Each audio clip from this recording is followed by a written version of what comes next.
Hi you guys, this is Linda aka Lippy again.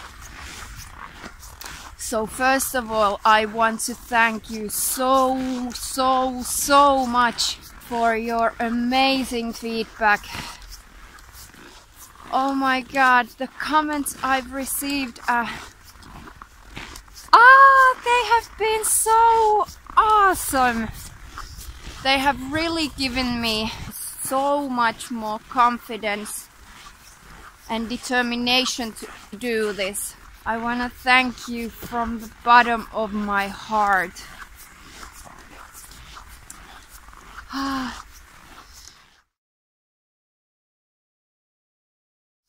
So many amazing doors have opened because I had the courage to start this vlog.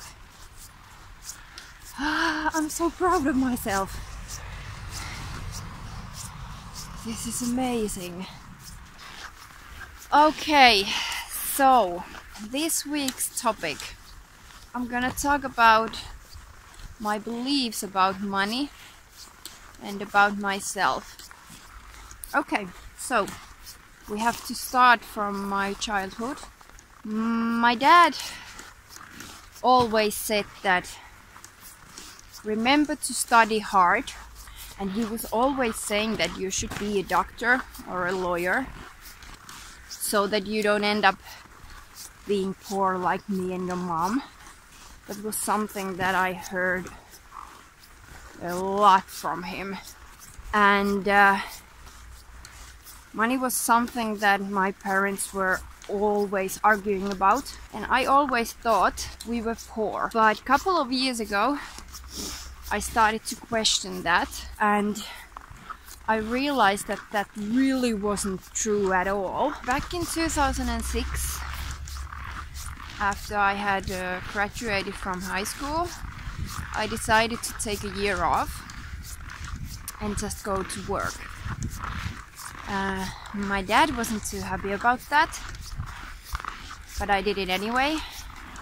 My dad started to create this enormous pressure on me, and he was always asking me like, okay, so next year are you gonna go to study somewhere, and if so, then where?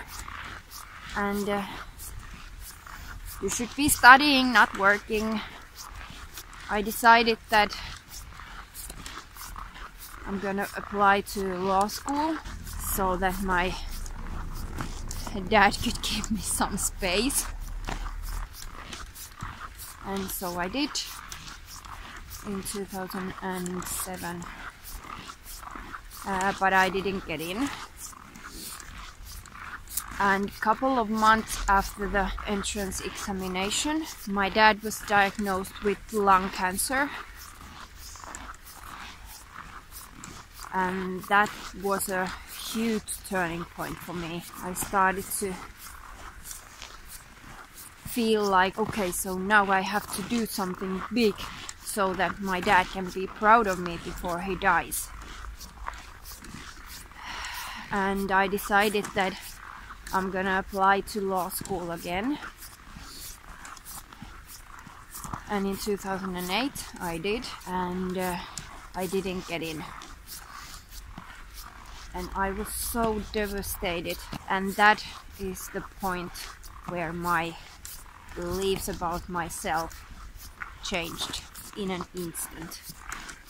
After failing, my mantra about myself has been that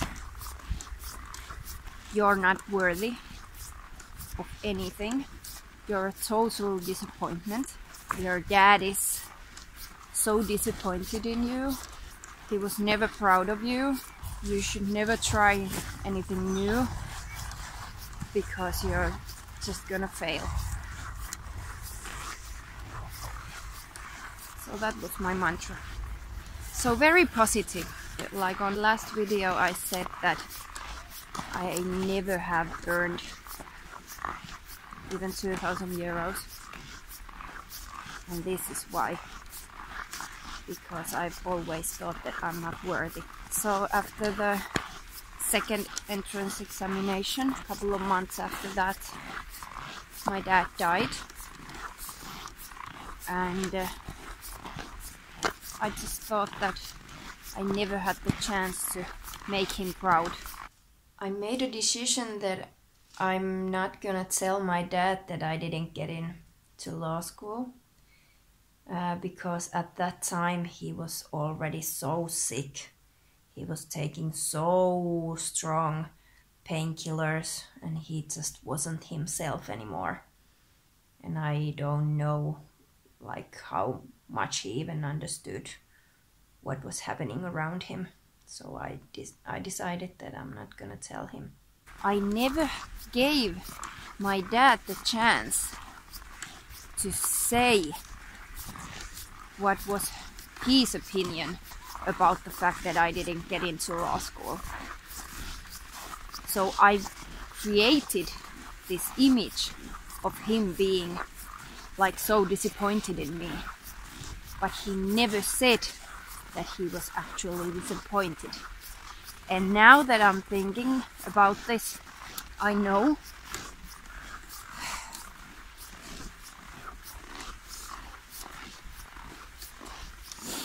that he would have said to me that it's okay.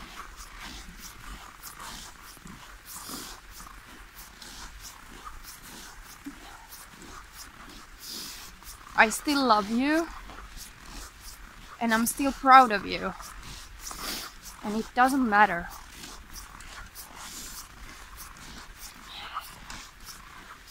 But for 10 years I've been just like torturing myself.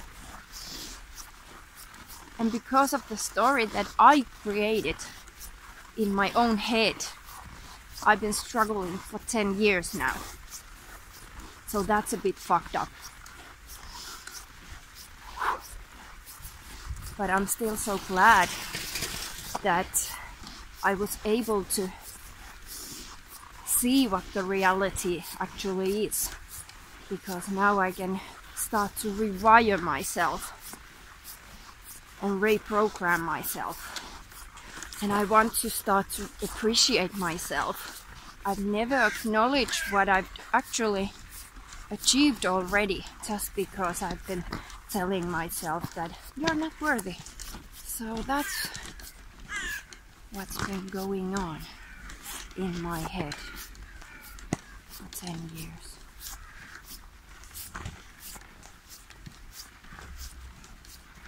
Not good. The good news is that you can start to change your situation and your self-talk. Like right now, you don't even have to know what is holding you back. What is your fucked up story behind your difficult situation? The first thing you can do is that you just notice those moments when you are beating yourself up. Like that's the key to change. And then start to change the way you are talking to yourself. So I've started to do that. My daily ritual is that I try to find at least one thing that I've accomplished or I can be proud of. At least one thing. And it can be small or big. I've tried to concentrate on finding the small things, because then it gets easier to be proud of myself. If I always have to be doing these huge leaps and huge things in order for me to be proud of myself, it's going to be exhausting. And it's good to see the little things as well, because you can easily ignore them. Start to take little steps forward and be consistent. That's like probably the hardest part of this whole thing, to be consistent, because there are always gonna be days when you don't feel like doing your morning rituals or whatever. And still you have to do them. Now that I'm noticing what my self-talk like, I try to be aware of what kind of language I'm using as well. So that's why these days I don't have to do anything anymore. I get to do everything. So, for example, these morning rituals, I get to do them. I don't have to do them. So I needed to make a correction there.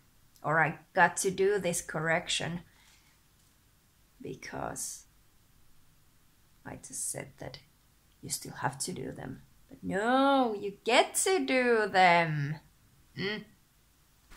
Like I know that you can change yourself if you just truly want to. But it's not gonna happen like overnight.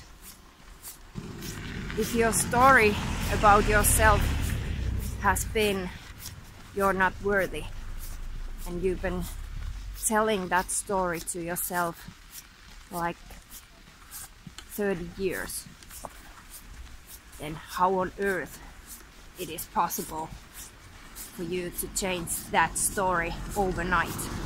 It's gonna take time. But if you're just willing to do the hard work every day, then the change is possible.